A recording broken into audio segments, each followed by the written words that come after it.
All right, welcome back. We are in the last phase of our show today. A very, very special show because, like we said, this is our last show for the year 2024 as we usher in the Christmas season. Almost everybody loves Christmas, all right? And we want to finish big and better. And I know most of you have asked for her, and she is here this morning. And like I said, she is a mother, she is a wife, she is a pastor, she is a champion for the boy child, she is Mama Boys, she is Pastor Dorcas Rigathi joining us this morning right here on the show. Good morning. Good morning. I want to say Merry Christmas, Happy Holidays. Yeah, Merry Christmas and Happy Holidays to everyone. You look so lovely in the Christmas spirit. We bless God. Oh, thank you so much. Giving us the opportunity to be alive and well. Thank you so much for coming, this morning to the show. Yes. You know, when we actually, set the poster out that you're coming for the show, right? A lot of people were saying, first of all, ask her, project here, boys, because you are a champion for the boy child. Yes. And yesterday, there were demonstrations on femicide and ending female genital, not female genital mutilation. Okay, female genital mutilation also forms gender-based violence, right? Yes.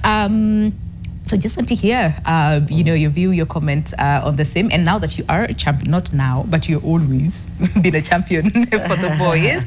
How is it that you feel we need to involve more men in the fight against gender-based violence? And then we'll get into the Christmas season, I promise. Yeah, thank you. To speak about the boy is to speak about the nation and the future. And many times when we are talking about the men, because of their masculinity and the way that we were brought up, these are very strong people and they don't need help. But over time, because of the more emphasis on the girl child, I think we forgot and left behind the boy child. And this man that we are talking about, the boy child, is a seed carrier. And if you go to a garden and you have no seed to plant, you will harvest nothing. And that is why when I took up the program for the boy child, it's because it was informed from the crisis that we are in the country. Wherever you went to all the parks in this country, to the gutter, people carrying the dirty bags and all that were the boys. And I asked myself, as a community, as a parent, how does it feel to have one gender left behind? And according to the Bible, they created them male and female. And a good family is that which has a man and has a woman. And that when you bring them together, they produce and they propagate the future. And when you leave one behind and you lift one very high, you end up with the same thing that we had before, where the boy child had been lifted very high and the girl child was down. Then we decided to leave the boy and then take what we need to do as a community, as a nation, and even the whole world, is to make sure that both the boy and girl are given equal opportunities.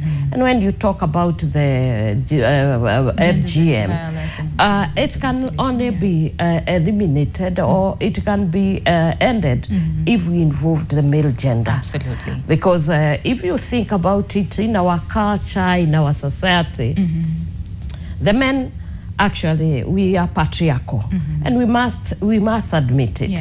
And when the men decide some of these things, like I'm going to marry a girl without a cat, that means that it could end just like that.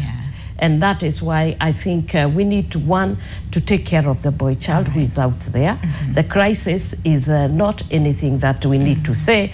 You are living in this Nairobi and any city that is in this country. You will see they are everywhere, and they seem directionless. They seem neglected.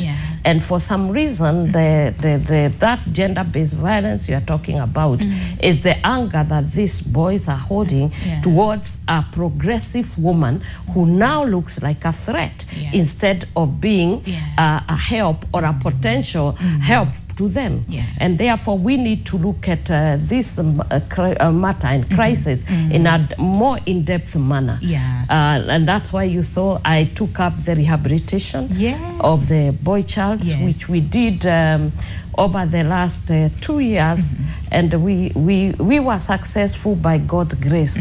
We were able to rehabilitate inpatient 1,200 of the young men. People who are doing drugs, who are in those drugs that really they had been deep in them for very many years. And it took a while for them to turn around. But I can report here and celebrate them this Christmas. Many of them are working. And that is beautiful to see. And now that you've mentioned, again, we are in the Christmas period. I know a lot of people were saying, ask her, how is she, how is her family, after impeachment and all this, because there's a message you posted and it was very positive. So how are you guys? How are you doing? How are you preparing yourselves, for the holiday? We are doing well, and most of my boys now are at work. The 1,200, we got them jobs in several places. Some are in the construction sites, others are with Maguna supermarket, and we are receiving great reports, and it is to wish them a Merry Christmas, because I don't want to withdraw them from the place where they are working. I would love them to work, because they'd been longing for them for that work. One day, and it made me almost cry when we were called for an interview.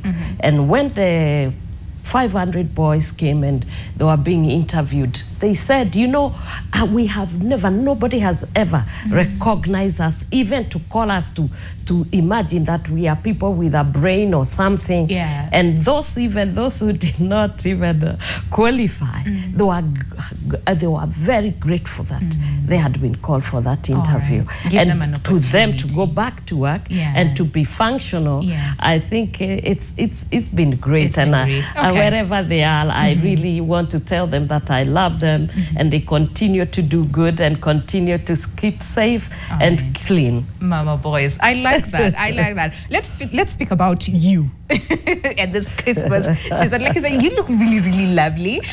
So what is it about Christmas? Because you're always giving, you care so much about the widows and of course the boys and the people with disabilities, the vulnerable populations. And you don't just do this over the holiday season, you do this all year round, right? What is it that you've learned about the spirit of giving, and especially now that we are in the Christmas season, spreading the cheer? What is it that you've learned over time about just giving and caring for the people around us?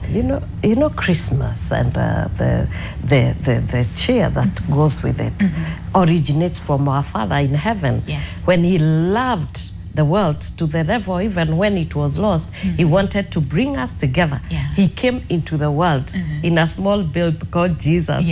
And he was born in a manger somewhere outside the grammar and the drama of every rich person. He was in a manger because he loved the vulnerable population. And that is the origin of loving, because when you love someone, you give. And we are told when he loved the world to the level that he needed to save his own children and to have a family, what he did was to come and love by giving himself to us in substance, in time, and also in compassion. And when he came to the world, deliverance was given. And so to me, giving is driven by love. And you cannot, when you give, you see excitement. Giving is not just giving gifts like, you come and I give you a gift like this. Giving myself and in my time is the greatest gift that you can give. And that's why this Christmas, you must visit your parents, you must visit your friends, you must go loving one another, you must visit the less fortunate. We have very many children homes. We have people who are in different homes, the old, the aged, the widows, peoples, the old who are in the old people's homes. This is a time to just simply go and give yourself and your time. That is what God did. He came, he gave himself, and you don't know, by just visiting someone, smiling at someone, hugging someone, giving them even something to eat, that could mean you have saved a life. Absolutely. And not only that, you have caused a heart to get excited. Myself, maybe you have just asked about me. I come from a background where, you know, it was an obscure background, but very loving. I can tell you, love transverse gender, religion, everything, its status. And there was much love in our family.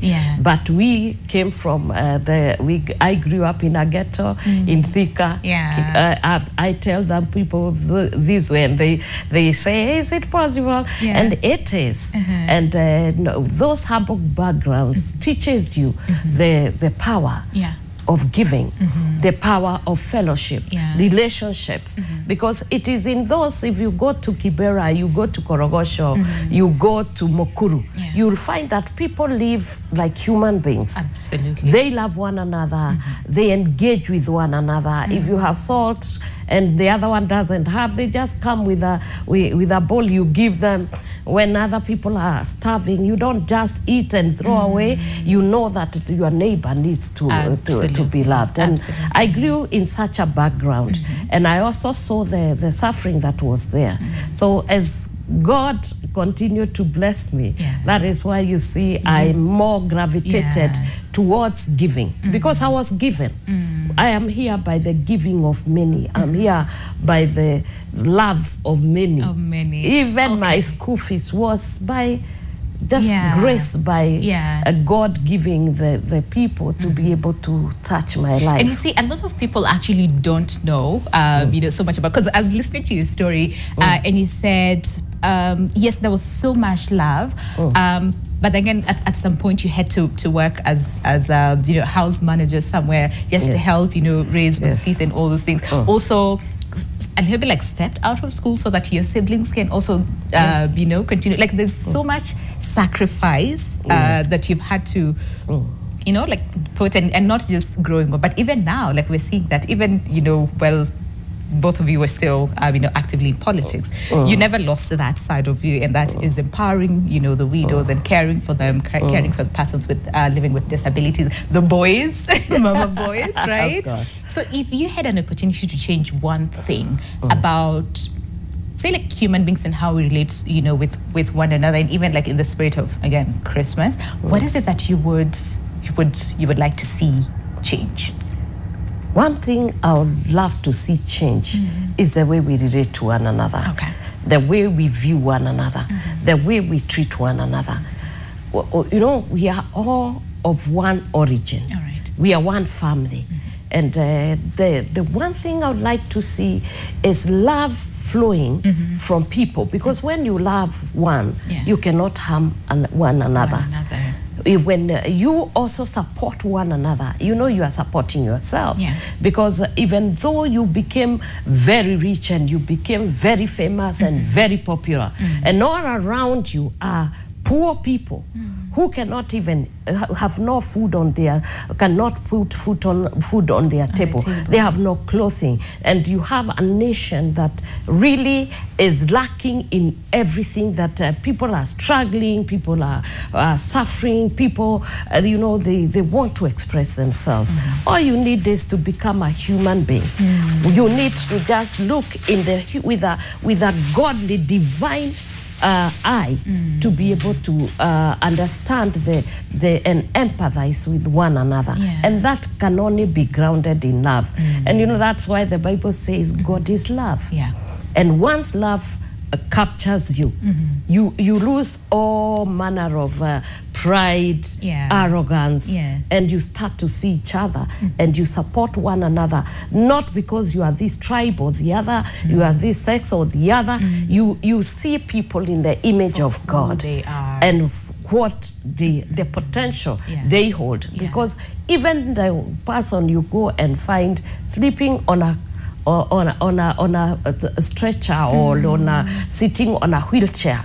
They have the potential to actually change and transform the world if they are supported well. And so one thing I would like maybe to see in this country is that love and care and being able to feel and to support one another in their dreams, in their vision, because every dream is varied, every vision is varied. And we must fund each other so that once you grow, I grow, we create a beautiful world. I like that. I like that. Okay, now I want to get a little bit personal, okay, because I'm nosy like that. What is like your favorite Christmas tradition? Because this is me thinking, you know, for us, you know, going to shags, meeting a family, and then, you know, in the morning would distribute chores and say, hey, wewe kevo tapika chapati, kevo my brother, and then Dennis wewe tapika kuku, and then, you know, someone else, and then after that we would sit together and eat and just enjoy each other's company. So Pastor Dorcas Rigathi, what is like your favorite Christmas tradition? What do you do? What do you guys do with your family, you know, during Christmas? Do you throw down? Do you make chapels? One thing is that I sleep a lot. You do? Over Christmas. Because, you know, throughout the year, we are all working now. We have my husband who is busy. I'm busy. My sons are grown up, and they are all busy and working. And so during Christmas period, we everybody has to cut down on their business, and we just have to be family. And we come in the evening of 24th, and we of course we celebrate in the evening. Of course, we exchange gifts. And then we have to sleep a little bit, go for the service, then come back, and we serve each other. It is a time when we have exchange also.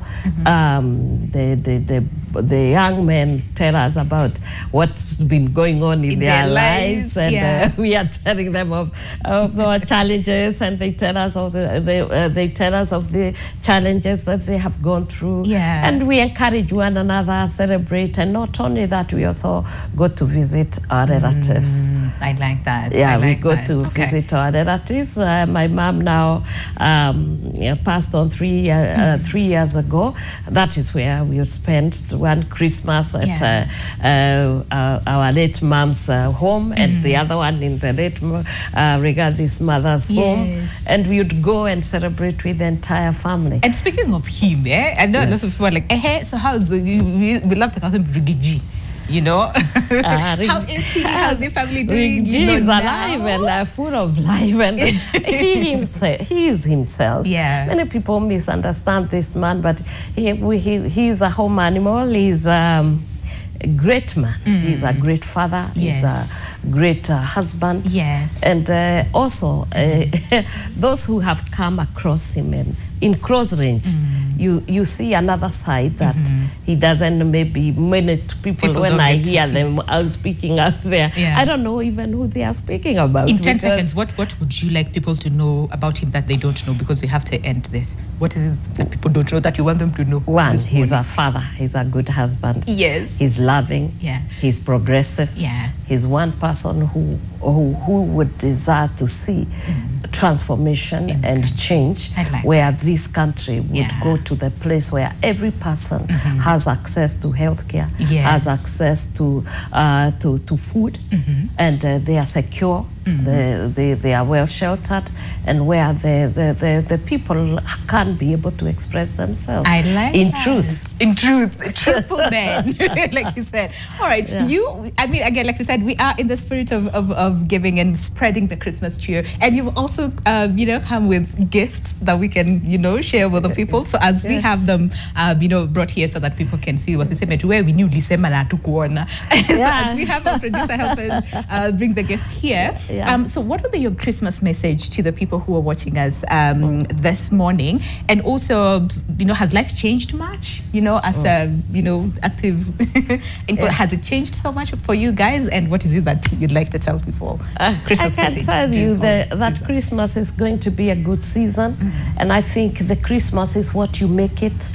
You make it happen for yourself. You must love yourself. You must know how to celebrate yourself. You must know how to excite yourself, even in the circumstances that we are having. And I can tell you, for me, we are doing well. There is nothing really that has changed. I'm a pastor, and I've continued to be a pastor. You saw me preach in politics, out of politics. I think that is just a season. Everything has a season, and when you're in that season, take it seriously, serve, be a servant that can be able to make impact and influence to the boys and the men that are out there.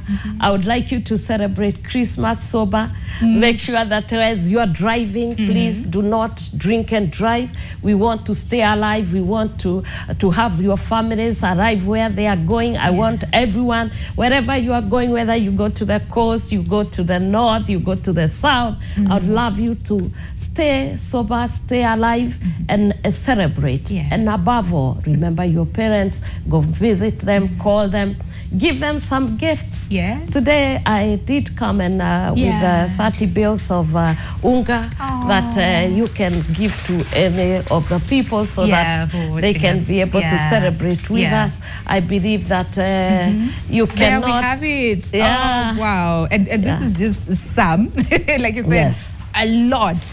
30 bills? 30 bills. And I believe that there are people out there who want to celebrate Christmas, and we need to make them happy. This is a time where love flows, and everything about Christmas, you just have to make everyone smile. And even if you don't get anything, just know that Pastor Dorcas loves you. And I'd like you to maintain that smile. I like that. And you also maintain that smile too. Thank you so much for coming by this morning. Thank you so much for this lovely gifts that we will also distribute to those who are watching us this morning. All the very best as well. What next for Pastor Dorcas, as I promise, as we wind up? What next, Pastor Dorcas and family, and as we say goodbye? What next? I am still continuing with my service. I continue to do the boy-child program. They are continuing even right now. Widows programs are continuing.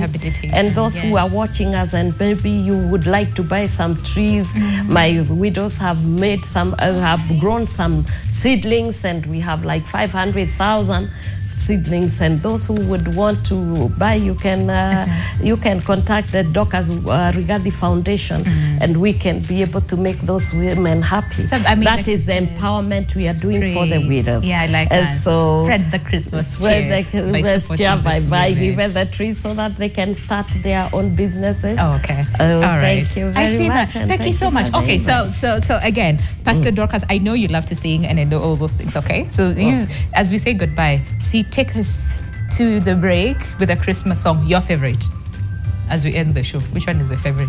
For me, it's Feliz Navidad. I wish you a Merry Christmas. I wish you a Merry Christmas. I wish you a Merry Christmas and a Happy New Year. Thank you very much. Merry Christmas, everybody. Thank you so much. And thank you so much for sticking with us until the end of the year. I want to say, because this is our last show, Merry Christmas of the year 2024. Merry Christmas. Enjoy your time with friends and family. Spread the Christmas cheer, and we hope to see you in 2025 alive and healthy. And well. Goodbye for now. Merry Christmas, everybody. Merry Christmas. And Merry Christmas to you too. Merry Christmas to you and a Happy New Year. Goodbye, everybody.